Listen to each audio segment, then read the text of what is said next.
ድንግል ማርያም እኔ አለ ባንቺ የምተማመነው በውቅያኖስና በጠፈር መካከል ካለው አድማስ ደንጊያ ከተጠጋ ሰው በላይ ያንቺን መጠጊያነትን መካበታለሁ።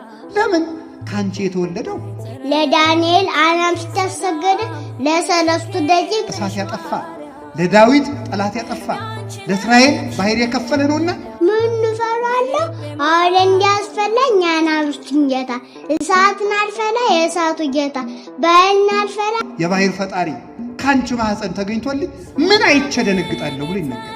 ከማርያም የበለጠ መመኪያ የለም። ስለዚህ አለ ሰማይ መጅ ቢሆን ምድር ወፍጮ ብትሆን ከመካከል አጣብቆ ቢፈቱ አንቺ ካለሽልኝ ምንም አልሆንም።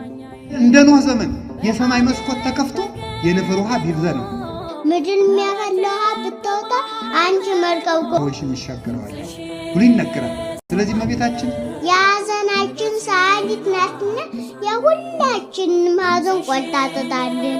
በእውነትም ትጥልልናለች። አይዟችሁ እንኳን የ20 ዓመት የ30 ዓመት የ40 ዓመት የ50 ዓመት የ70 ዓመት የዘላለም ማዘን ሽላልናል። ደስታን ስለወለደችልን እኮ ሌላ ምንም